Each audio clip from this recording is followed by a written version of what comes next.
السلام عليكم ورحمة الله والصلاة والسلام على أشرف المرسلين. مرحبا بكم معايا فيديو جديد ووصفة جديدة. اليوم إن شاء الله غادي نتقاسم معكم هاد الطبق هذا ديال السردين مشرمل ومقلي كيجي بنين بزاف. أنا شخصيا هاد الطبق هذا كنحماق عليه، كيجي من آلة وأروع ما يكون. إن شاء الله ينال إعجابكم وتجربوه بالصحة والراحة. وندوزو للوصفة مباشرة. بسم الله على بركة الله. عندي نص كيلو ديال السردين، المهم غير هذاك الصغيور، حاولوا تاخذوه يكون جديد يكون طري، منقي ومغسول مزيان وخليته يتسقطر. ضروري خليوه يتسقطر مزيان من الماء. صافي خليته على جنب. عندي في هذا لوبول هذا كنحتاج كميه من القزبر والمعدنوس مقطعين، وكنحتاج واحد 3 ديال الدروس ديال الثومه محكوكه غير متوسطين. كنحتاج واحد عصير نص حامضه. وبالنسبه للتوابل غادي نضيف شويه ديال الملحه. حاولوا ما ديروش بزاف ديال الملحه لان السردين كيكون مالح. وكنضيف شويه ديال التحميره او البابريكا، شويه ديال الهريسه اختياريه، شويه ديال الكزبر يابس حبوب، شويه ديال الابزار، شويه ديال الكمون، وشويه ديال الخرقوم البلدي. بالنسبه للسكينجبير ما ضفتوش. هادو هما التوابل اللي ضفت.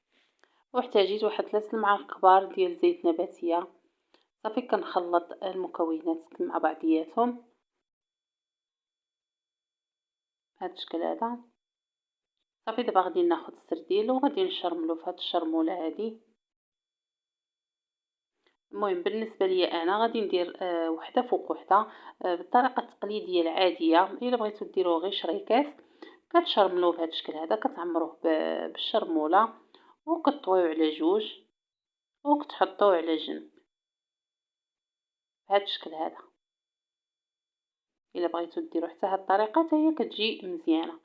صافي هنا من بعد ما كملت السردين درت ليه ديك الشرموله، غادي نخليه على الاقل نخليه واحد نص ساعه ولا ساعه هكا كيتشرب هذوك التوابل وكيجي بنين بزاف.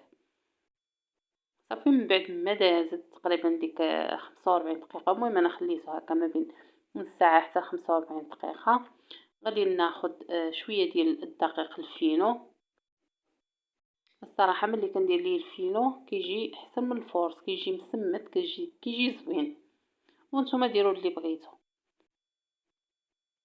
صافي دابا غادي ناخذ هاد السردين هذا وغادي ندير وحده فوق وحده وكنفندو في الدقيق الفينو.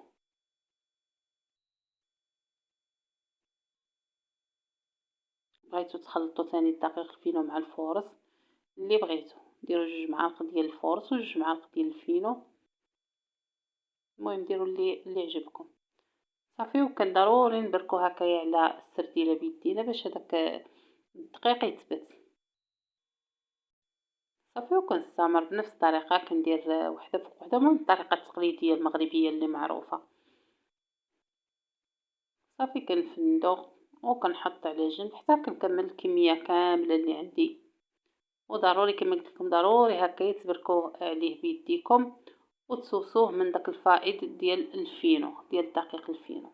صافي هنا من بعد ما كملت السردين كامل، صافي هنايا سخنت الزيت، زيت نباتيه. صافي وكنبدا نقلي في السردين ديالي بهذا الشكل هذا. المهم بالنسبه للسردين كنقليو على نار اللي ما كتكونش مجهده بزاف وما كتكونش ثاني مهيله بزاف، نار متوسطه. والسردين لما كنقلبوها حتى كتشد في راسها عاد باش كنقلبوها. هذا مكان. وهذا هو شكل نهائي ديال السردين ديالنا ديال اليوم. مشرمل ومقلي كيجي بنين بزاف، كيجي مقرمش، كيجي من آلة واروع ما يكون. كنتمنى هذا الفيديو هذا ينال اعجابكم وتجربوا هاد الشيوه هذه بالصحه والراحه. وكنقول لكم مع فيديو جديد باذن الله. مع السلامه.